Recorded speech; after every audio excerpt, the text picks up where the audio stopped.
Et si je vous disais qu'en ce moment même, pendant que vous écoutez ceci, le monde est plus près d'une confrontation navale à grande échelle qu'il ne l'a été depuis des décennies?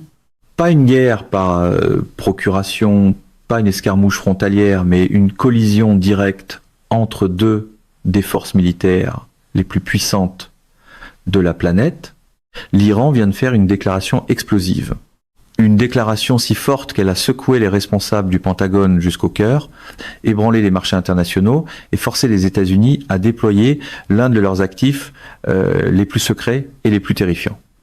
Un avion de commandement nucléaire. Si c'est vrai, nous sommes en train de vivre un moment auquel les livres d'histoire consacreront des chapitres entiers. Restez avec moi parce que ce que vous allez entendre va complètement changer votre façon de voir tout ce qui se déroule au Moyen-Orient en ce moment. Pour comprendre tout le poids de ce que l'Iran affirme, il faut d'abord comprendre le contexte du champ de bataille. Depuis des mois, les tensions entre les États-Unis et l'Iran montent à un rythme que la plupart des grands médias ont refusé de reconnaître pleinement. Les forces américaines opèrent sur plusieurs théâtres au Moyen-Orient, notamment à partir de positions en Irak, en Syrie et dans le cadre de déploiements navals actifs dans le Golfe Persique et la mer Rouge. Des milices appuyées par l'Iran mènent depuis des années des attaques de faible intensité contre des bases américaines, mais ce qui s'est produit récemment a franchi une ligne à laquelle personne n'était préparé, du moins selon les déclarations officielles de l'Iran. Les médias d'État iraniens et de hauts responsables militaires ont publié une déclaration stupéfiante affirmant qu'en une seule période de 24 heures, plus de 220 soldats américains auraient été tués. 220 en une journée. Pour mettre ce chiffre en perspective, les États-Unis ont perdu environ 7000 soldats sur l'ensemble des 20 années de la guerre en Afghanistan. Si l'affirmation de l'Iran est même partiellement exacte, cette seule période de 24 heures deviendrait l'une des journées les plus meurtrières pour les forces américaines depuis la Seconde Guerre mondiale. La communauté internationale est restée silencieuse. Les analystes se sont mis en branle et le Pentagone a eu une réponse très prudente, très délibérée. C'est ici que les choses deviennent d'une importance critique. C'est la partie de l'histoire que la plupart des médias passent complètement sous silence. Le département de la défense des États-Unis n'a pas immédiatement ni catégoriquement nié les chiffres des pertes, comme on s'y attendrait si l'affirmation était entièrement fabriquée. Les porte-paroles officiels ont reconnu l'existence d'opérations en cours et ont parlé dans un langage soigneusement encadré de la sécurité du personnel américain. Ils n'ont pas publié de contre-chiffres précis, ils n'ont pas dit que l'Iran mentait. Ce qu'ils ont dit, dans un langage diplomatique précis, c'est qu'ils ne pouvaient ni confirmer ni nier des détails opérationnels précis afin de protéger les missions en cours. Ce genre de démenti, qui n'en est pas vraiment un dans le langage de Washington, en dit long. Il dit tout sans rien dire, et c'est exactement pourquoi les analystes et les observateurs du renseignement partout dans le monde ont commencé à porter une attention extrêmement soutenue. Parce que lorsque le Pentagone choisit le silence plutôt que le démenti, le silence lui-même devient l'histoire. Au même moment, et c'est le détail qui a envoyé des ondes de choc dans tous les cercles de défense et de politique étrangère de la planète, la force aérienne américaine a déployé ce qu'on appelle le I-6B Mercury. Si vous n'avez jamais entendu parler de cet appareil, vous devez comprendre pourquoi il compte autant. Le I-6B Mercury n'est pas un avion de chasse, ce n'est pas un bombardier. C'est ce que les stratèges militaires appelle un appareil TACAMO, ce qui signifie Take Charge and Move Out. Sa mission entière, sa seule raison d'exister, est de servir de plateforme aéroportée de commandement et de contrôle nucléaire.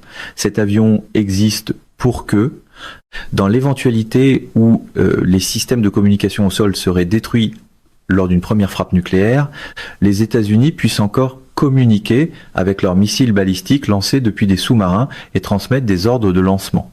En langage clair, c'est un centre de commandement nucléaire volant. Le déployer n'est pas routinier. Le déployer, c'est envoyer un message. Et ce message a été entendu 5 sur 5 à Téhéran, à Moscou, à Pékin et dans toutes les capitales de l'OTAN en Europe. Les États-Unis signalaient, sans tirer un seul coup de feu supplémentaire, qu'ils étaient prêts à monter jusqu'au niveau le plus élevé possible de réponse militaire si la situation l'exigeait. Voilà à quoi ressemble la dissuasion nucléaire en temps réel. pas des champignons atomiques et des sirènes, c'est le mouvement silencieux et calculé d'actifs qui dit « Nous vous voyons, nous sommes prêts, et vous ne voulez pas découvrir ce qui vient ensuite ». C'est l'un de ces rares moments où le déploiement d'un seul avion porte plus de poids géopolitique qu'un groupe aéronaval complet. Le message était sans équivoque et parfaitement délibéré. Maintenant parlons de la véritable motivation de l'Iran ici, parce que c'est une question qui mérite qu'on y consacre du temps. L'Iran ment-il? Est-ce de la propagande? Possiblement, et probablement dans une certaine mesure. L'Iran a une longue histoire d'exagération des revendications militaires destinées à son public intérieur. Quand vous êtes un gouvernement qui dit à sa population depuis des décennies que l'Amérique est le grand ennemi, vous avez besoin de victoires réelles ou fabriquées pour maintenir votre légitimité interne. Une affirmation selon laquelle 220 soldats américains auraient été tués en une seule journée constitue une victoire de propagande massive sur le plan intérieur, peu importe que les chiffres tiennent ou non à l'échelle internationale. Cela galvanise la base révolutionnaire, cela donne aux dirigeants l'image d'un pouvoir fort et intouchable, cela met de la pression sur les factions modérées à l'intérieur de l'Iran qui pourraient vouloir négocier avec l'Occident. Mais voici ce qu'il est tout aussi important de comprendre. Même si les chiffres sont exagérés, l'activité militaire sous-jacente qui a produit cette affirmation était réelle, il y a eu des engagements, il y a eu des pertes dans plusieurs camps, il n'y a pas de fumée sans feu, et le fait que les États-Unis aient répondu par le déploiement d'un avion de commandement nucléaire vous indique que ce qui s'est produit durant ces 24 heures était suffisamment sérieux pour justifier le plus haut niveau de dissuasion visible dans le manuel militaire américain. Prenons du recul et regardons le portrait régional plus large, parce que cet incident n'existe pas dans le vide. L'Iran élargit progressivement son influence à travers ce que les analystes appellent l'axe de la résistance, un réseau de forces par procuration qui comprend le Hezbollah au Liban, le Hamas à Gaza, les Houthis au Yémen et diverses milices chiites en Irak et en Syrie. Ces groupes n'agissent pas simplement de manière indépendante. Ils reçoivent du financement, des armes, de l'entraînement et des orientations stratégiques du corps des gardiens de la révolution islamique, le CGRI, l'organisation militaire et de renseignement d'élite de l'Iran. Au cours des dernières années, le CGRI est devenu beaucoup plus agressif, beaucoup plus sophistiqué et beaucoup plus disposé à autoriser des opérations visant directement les forces américaines plutôt que seulement les alliés ou les intérêts américains. Ce changement de stratégie n'est pas accidentel. Les dirigeants iraniens ont pris la décision calculée qu'un engagement direct, ou du moins l'apparence d'un engagement direct, sert mieux leurs objectifs géopolitiques qu'une guerre purement menée par procuration. Cela élève le statut de l'Iran dans toute la région. Cela signale à la Russie et à la Chine que l'Iran est un acteur militaire sérieux avec lequel il vaut la peine de s'associer. Cela pousse les États-Unis à adopter des postures défensives coûteuses et cela crée un levier de négociation que l'Iran peut monnayer diplomatiquement si et quand il décide de revenir à la table sur des questions comme l'allègement des sanctions et l'accord nucléaire. Chaque mouvement militaire de l'Iran existe à l'intérieur de cette partie d'échec stratégique plus large. Et comprendre cette partie est essentiel pour comprendre pourquoi ce moment précis est si dangereux. Ce n'est pas le chaos. C'est une échelle d'escalade calculée et en ce moment, les deux camps sont en train de la gravir. Maintenant, parlons de ce que cela signifie pour la politique étrangère américaine à partir de maintenant, parce qu'il y a une dimension politique massive dans cette histoire qui ne peut pas être séparée de la dimension militaire. À Washington, toute reconnaissance de perte américaine à grande échelle devient immédiatement du carburant politique. Les figures de l'opposition exigent des comptes. Les familles militaires exigent des réponses, le public exige de la transparence, et l'administration au pouvoir se retrouve devant un choix impossible, admettre les pertes et affronter une tempête politique intérieure. Ou étouffer l'information et risquer une explosion encore plus grande si la vérité fuit par d'autres canaux, par des journalistes, par des lanceurs d'alerte, par des services de renseignement étrangers, ou simplement par les familles de soldats qui cessent d'avoir des nouvelles de leurs proches. Cette pression crée des incitatifs pour exactement le genre de gestion de l'information qui érode la confiance du public envers les institutions. Ce n'est pas un phénomène nouveau. Le monde là, vu au Vietnam, en Irak, en Afghanistan. Mais à l'ère des réseaux sociaux, où l'information circule à la vitesse d'une publication sur X et où les gouvernements étrangers peuvent publier des affirmations directement devant des publics mondiaux sans passer par les gardiens médiatiques traditionnels, contrôler le récit des pertes est plus difficile que jamais dans l'histoire. L'Iran comprend cela parfaitement. Publier un chiffre précis de 120, au lieu de simplement dire que de nombreux Américains ont été tués, était un choix stratégique délibéré. C'est assez précis pour sembler crédible à certains publics et assez dramatique pour générer une couverture médiatique maximale à l'échelle mondiale. Parlons de ce qui se passe ensuite, parce que c'est ce que tout le monde veut réellement savoir. Il y a plusieurs trajectoires possibles à partir d'ici. La première est la désescalade par la diplomatie de coulisses.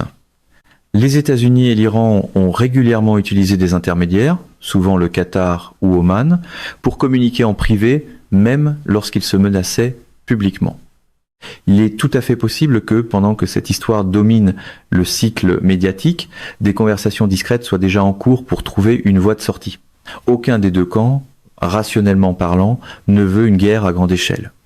L'Iran sait qu'il ne peut pas gagner une confrontation militaire conventionnelle directe avec les États-Unis, et les États-Unis savent qu'un autre conflit majeur au Moyen-Orient serait énormément coûteux en vie, en ressources et en soutien politique intérieur.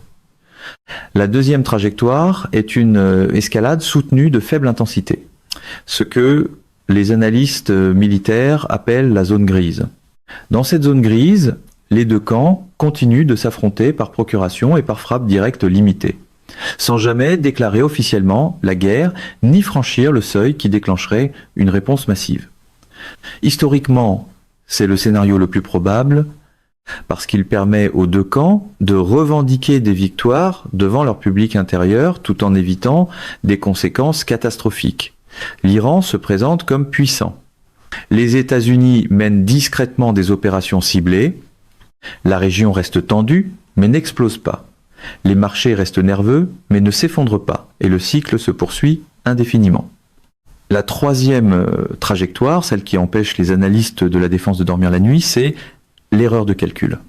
Un camp fait un geste que l'autre interprète comme le franchissement d'une ligne rouge, la riposte suit, puis la contre-riposte, et soudain, ce qui était gérable devient complètement incontrôlable.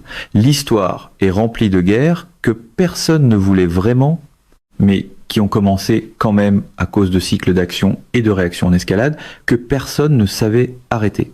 Le déploiement du E-6B Mercury est conçu précisément pour empêcher cette troisième trajectoire. C'est l'Amérique qui dit « Nous voyons exactement à quel point la situation est sérieuse. Nous ne clignons pas des yeux et vous ne voulez pas découvrir ce qui vient ensuite si vous continuez sur cette voie. » Il y a une autre couche à cette histoire qu'il faut aborder, et c'est la couche économique. Parce que c'est la dimension qui touche chaque personne qui regarde. Peu importe où vous vivez ou ce que vous pensez de la politique du Moyen-Orient. Chaque fois que les tensions montent au Moyen-Orient, les marchés pétroliers mondiaux réagissent immédiatement et violemment. Le détroit d'Ormuz, situé directement entre l'Iran et la péninsule arabique, est l'une des voies navigables les plus stratégiquement cruciales de toute la planète. Environ 20% de l'approvisionnement mondial en pétrole y passe chaque jour. Si l'Iran bloquait ou perturbait la circulation dans le détroit d'Ormuz, ce qu'il a menacé de faire à plusieurs reprises et qu'il a la capacité d'exécuter, l'impact sur les prix mondiaux de l'énergie serait immédiat et sévère. Le pétrole grimperait à des niveaux qui feraient paraître la crise énergétique de 2022 relativement modérée, et ce genre de choc des prix ne resterait pas contenu dans le secteur de l'énergie. Il se répercuterait dans tous les coins de l'économie mondiale. Les coûts de transport augmenteraient, la fabrication ralentirait, et l'inflation, que les banques centrales combattent depuis des années, recevrait un puissant nouveau coup d'accélérateur. Les consommateurs le ressentiraient à la pompe, à l'épicerie, dans leurs factures de chauffage. Les marchés financiers, déjà sur les nerfs après des années d'incertitude, réagiraient avec un niveau de volatilité qui rendrait les investisseurs à long terme profondément inconfortables. Alors, où tout cela nous laisse-t-il maintenant en ce moment. L'Iran a fait une affirmation qui, si elle est vraie, représente l'un des événements militaires les plus importants de l'histoire américaine récente. Les États-Unis ont répondu par une combinaison de silence stratégique et par le déploiement de leur actif de dissuasion nucléaire le plus critique. Les tensions régionales sont à des niveaux qu'on n'a pas vus depuis des années. Les marchés mondiaux observent nerveusement. Les alliés comme les adversaires tentent de lire les signaux et de comprendre ce qui vient ensuite. Ce que nous savons avec certitude, c'est ceci: le Moyen-Orient ne se calme pas. La posture militaire américaine dans la région s'intensifie, elle ne se retire pas. La volonté de l'Iran de défier ouvertement la puissance américaine grandit, elle ne diminue pas. Et les outils déployés par les deux camps, de la propagande aux avions de commandement nucléaire, sont les outils d'un conflit qui est allé bien au-delà du bruit de fond. C'est désormais au cœur de l'actualité. C'est l'histoire de notre époque. Ce qui se passe dans le Golfe Persique ne reste pas dans le Golfe Persique. Cela revient chez nous sous la forme de coûts d'énergie plus élevés, d'incertitudes économiques, d'engagements militaires et de décisions politiques qui touchent chacun d'entre nous. Être informé en ce moment n'est pas seulement intéressant, c'est essentiel. Mesdames et messieurs, notre émission d'aujourd'hui s'arrête ici. Nous vous invitons à partager votre avis personnel dans la section des commentaires ci-dessous. Perspective Politique vous salue et vous donne rendez-vous très bientôt.